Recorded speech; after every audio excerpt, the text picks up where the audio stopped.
श्री राम जय राम जय जय राम। युद्ध कांड।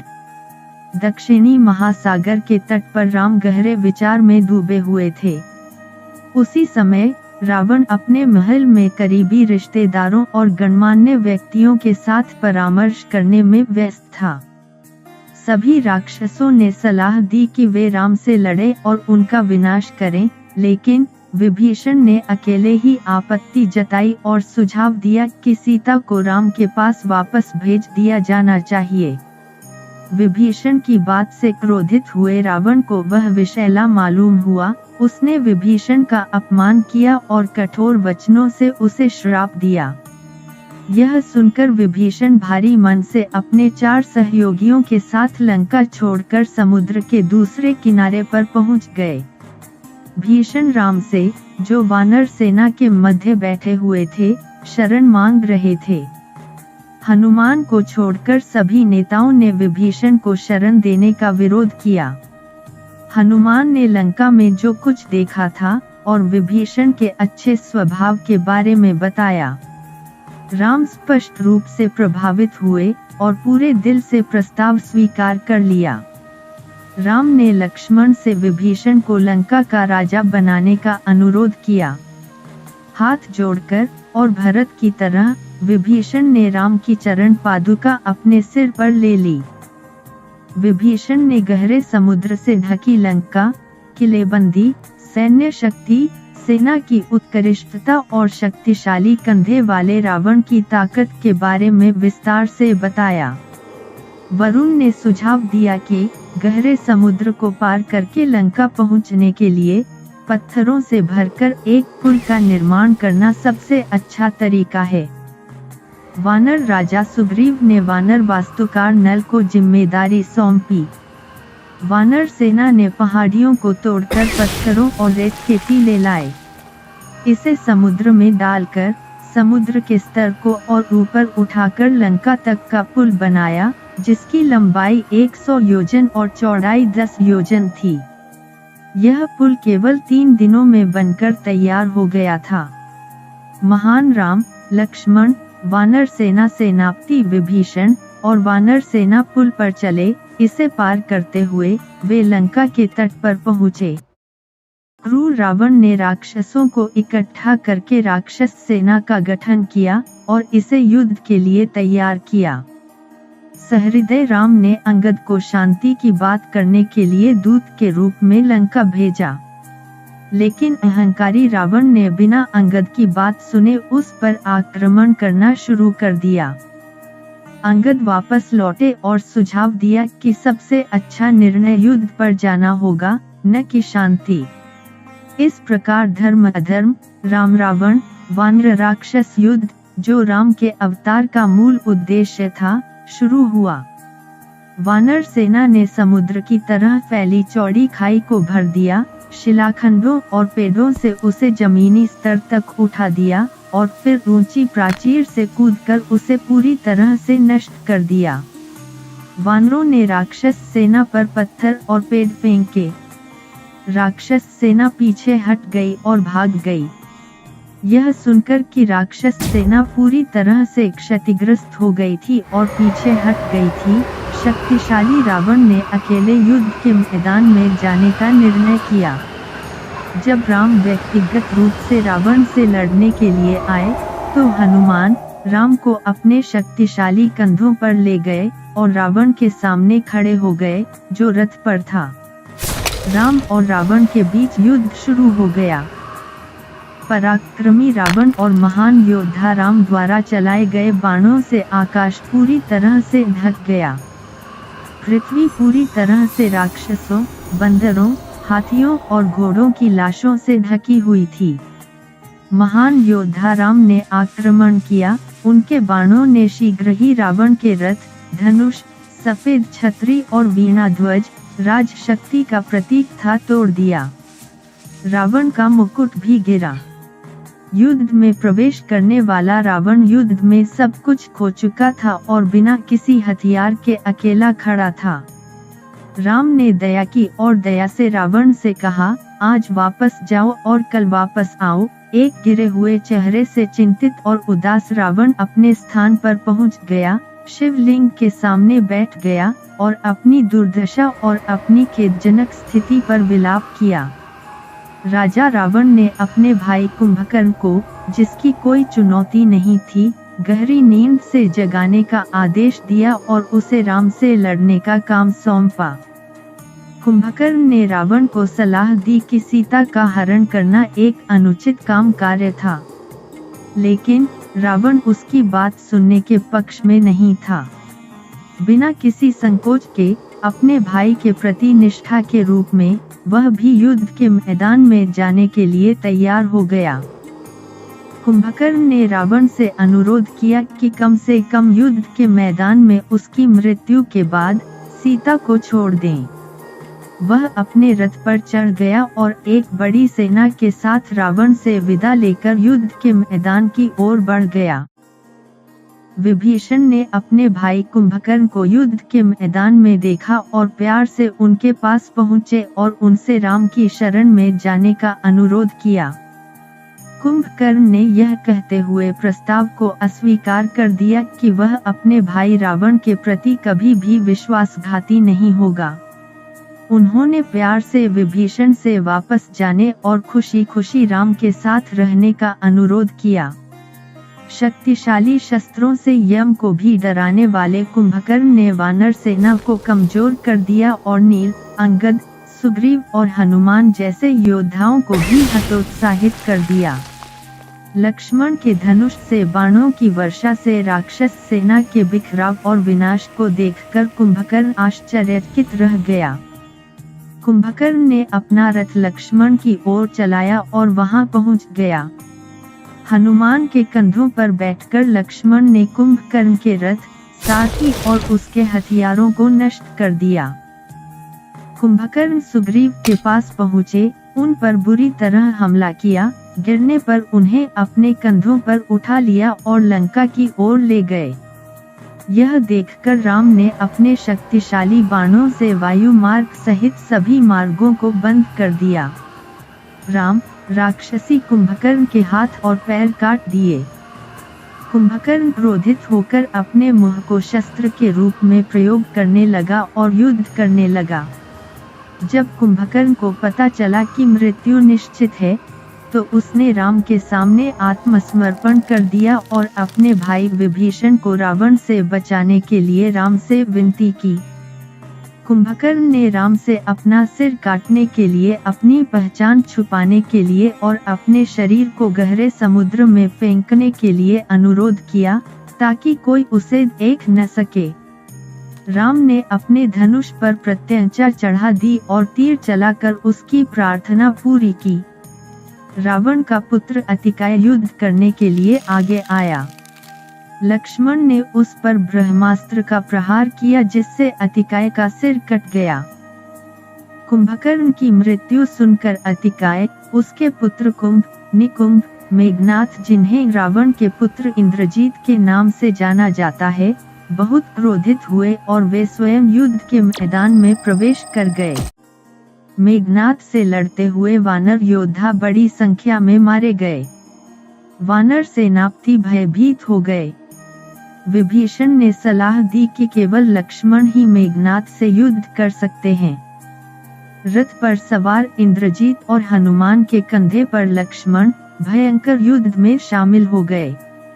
लक्ष्मण ने मेघनाथ पर बाण बरसाए और रथ चालक, रथ से जुड़े सिंहों को नष्ट कर दिया।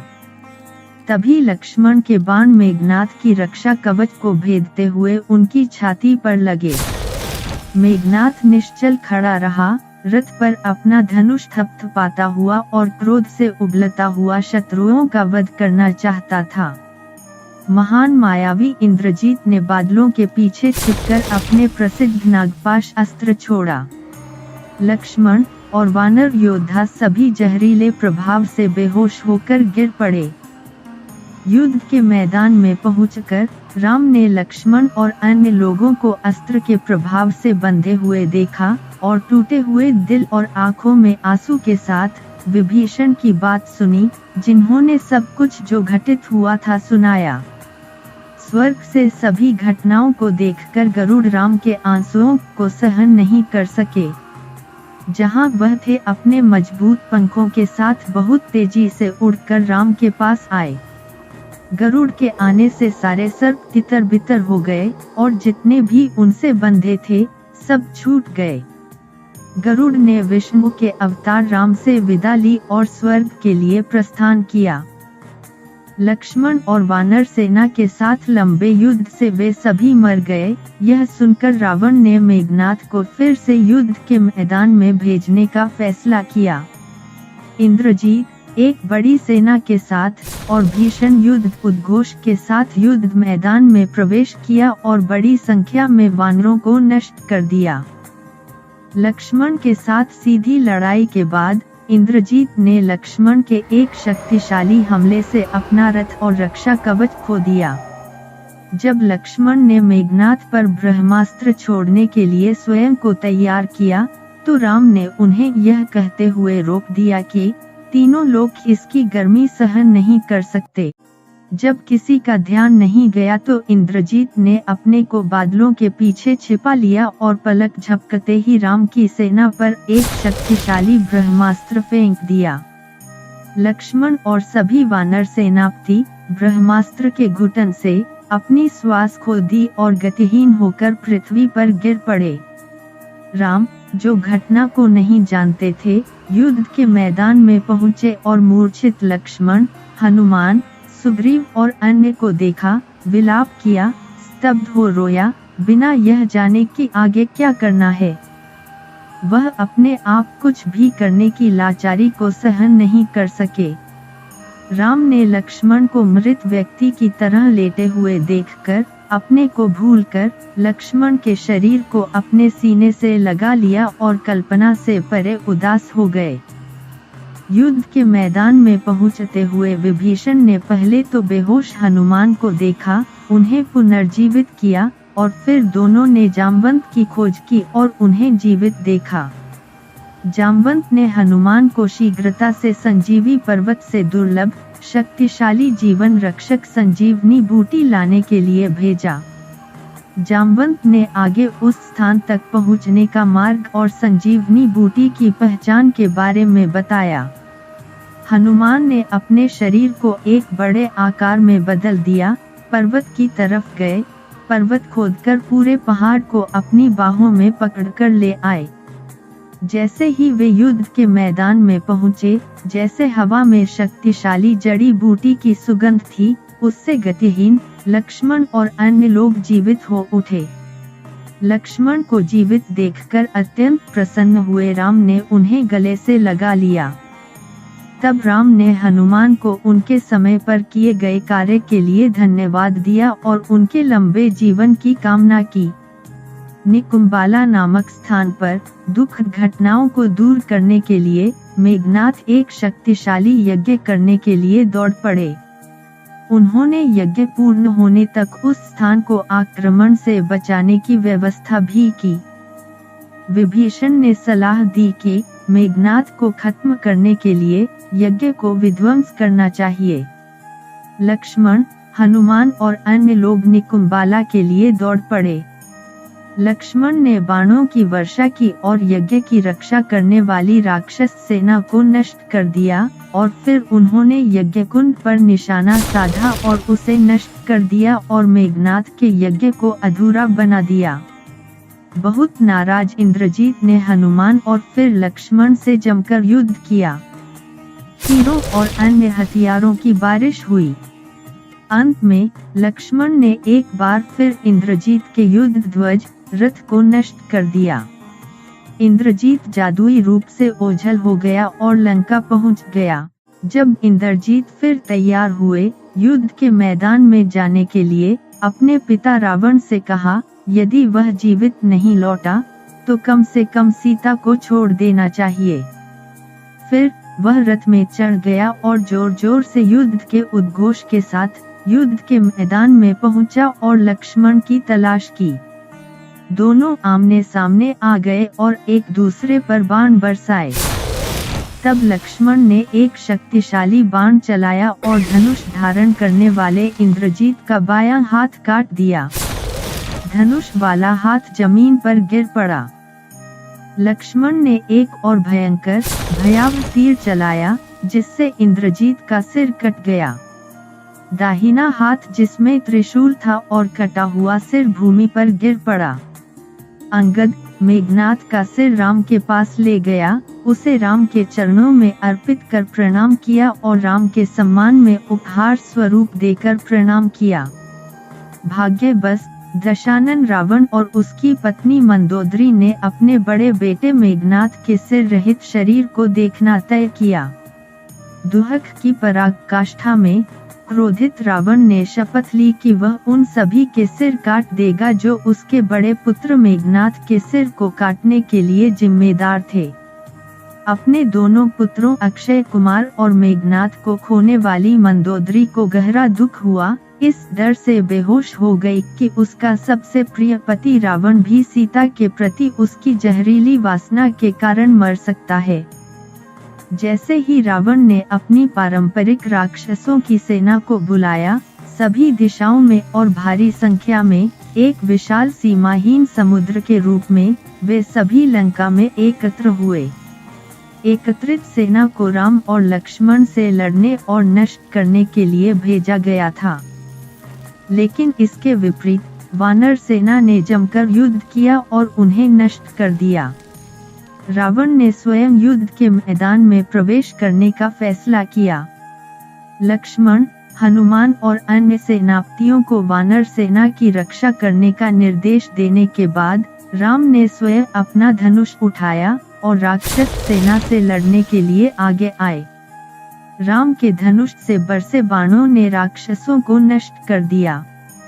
उसके बाद राम उस भूमि पर पहुंचे जहां रावण लक्ष्मण से युद्ध कर रहा था। लक्ष्मण हनुमान के कंधे पर बैठकर विभीषण के निर्देशों का पालन करते हुए रावण के सभी अस्त्रों का मुकाबला किया और उन्हें नष्ट कर दिया। विभीषण को सलाह देते देख शत्रु क्रोधित रावण ने शिव द्वारा उपहार में दिए गए घातक त्रिशूल विभीषण पर फेंक दिया। यह समझकर कि यह उनका कर्तव्य है, शरण लेने वाले विभीषण की रक्षा के लिए लक्ष्मण ने त्रिशूल को अपनी छाती पर लिया और गिर गए। लक्ष्मण के गतिहीन शरीर को देखकर सभी दुखी और स्तब्ध थे। जामवंत की सलाह के अनुसार हनुमान फिर दौड़े और संजीवनी लेकर आए और लक्ष्मण की जान बचाई। लक्ष्मण जाग गए और विभीषण को स्वस्थ सुनकर बहुत प्रसन्न हुए। वहां पहुंचे राम ने लक्ष्मण और हनुमान दोनों को गले लगाया और मदद के लिए हनुमान की सराहना की। गुप्तचरों से सुनकर रावण राक्षस सेना का विनाश और राम और लक्ष्मण सुरक्षित जानकर क्रोधित हो गए। क्रोधित होकर युद्ध की पोशाक पहन ली, रथ पर चढ़ गए और युद्ध के मैदान में पहुंच गए। शिव ने इंद्र को अपना पवित्र रथ राम के पास भेजने का निर्देश दिया।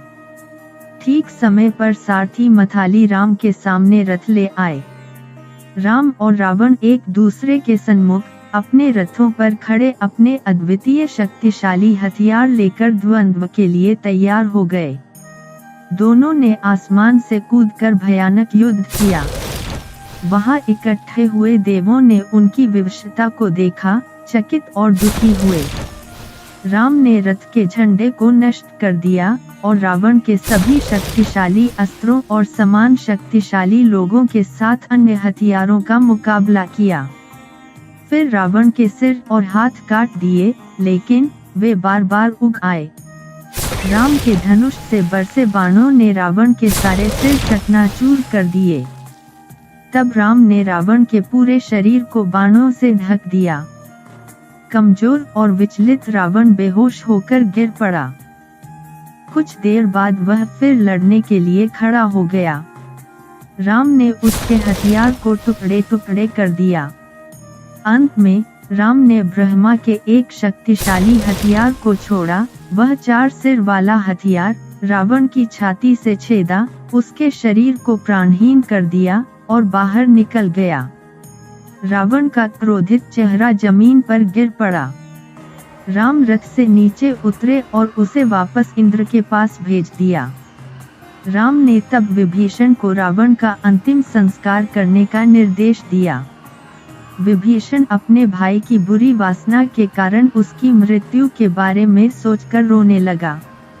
अपने पति रावण की मृत्यु की खबर सुनकर मंदोदरी युद्ध के मैदान में पहुंची और देखा कि रावण का शरीर जमीन पर पड़ा है।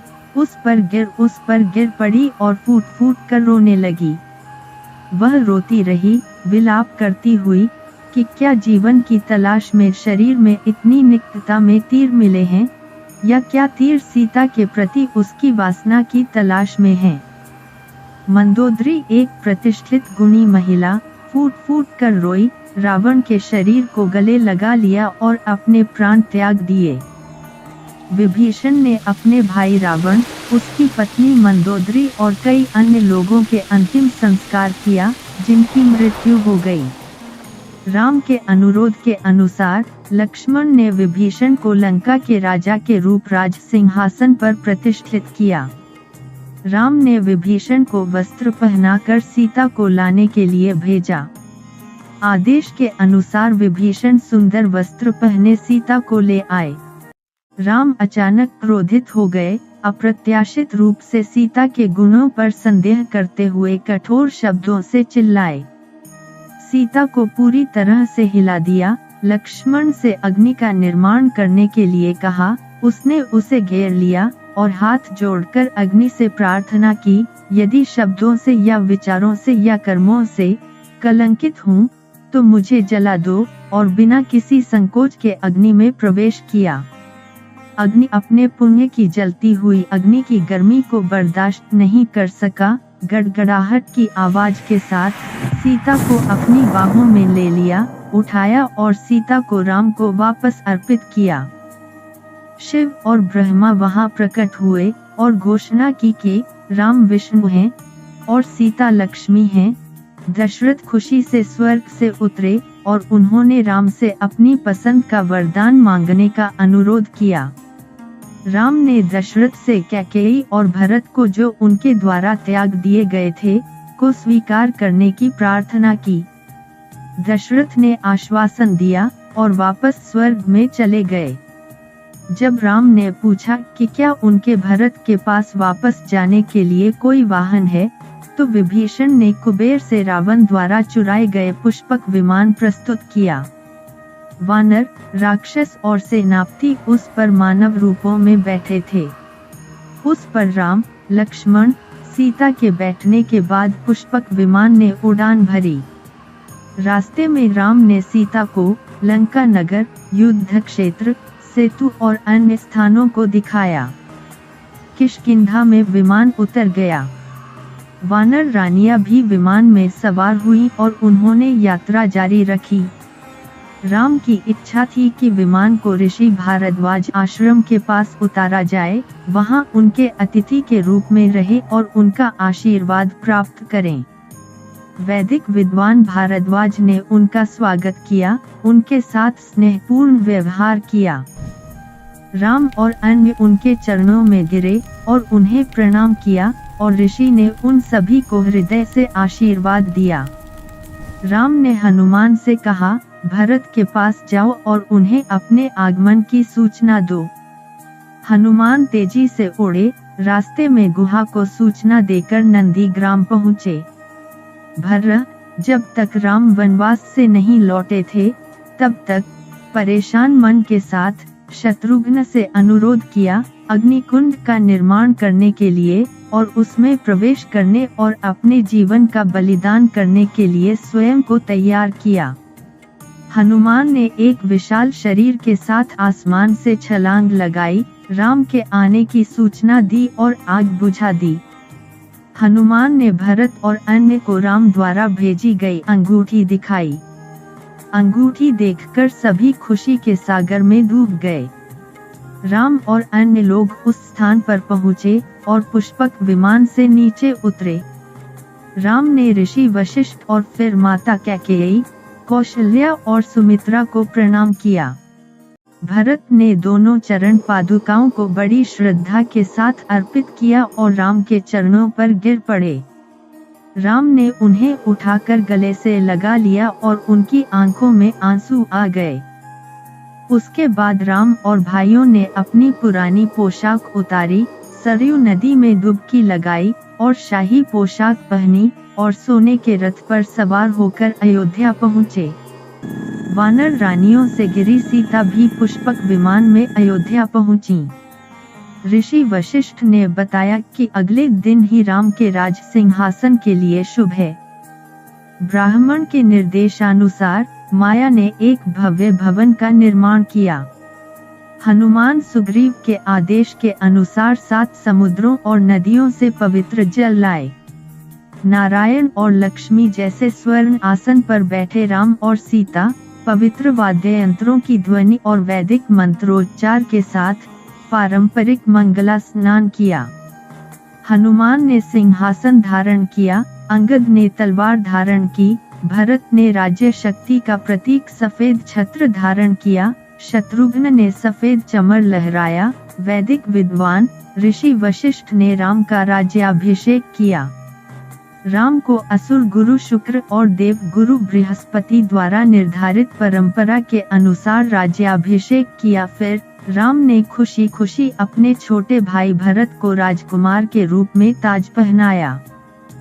सिंहासन पर विराजमान राम और सीता ने सभी अतिथियों को उचित उपहार देकर सम्मानित किया और सभी बहुत आनंदित हुए। राम ने प्यार से हनुमान को पास आने और गले लगाने के लिए बुलाया। माता सीता ने प्रेम और आशीर्वाद के साथ एक सुंदर मोती माला हनुमान को भेंट की।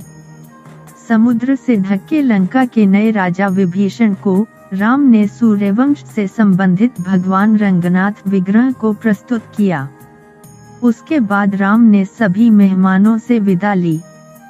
सभी बहुत खुशी और पूरी तरह से संतुष्ट होकर अपने अपने स्थान पर वापस गए। व्यार्थियों से लेकर पाताल के सभी 14 लोकों की स्तुति करते हुए राम ने अपने शुद्ध हृदय वाले भाइयों के साथ हजारों वर्षों तक शासन किया। श्री युद्धकांड यहीं समाप्त होता है। इति श्री राम कथा संपन्न। शुभम।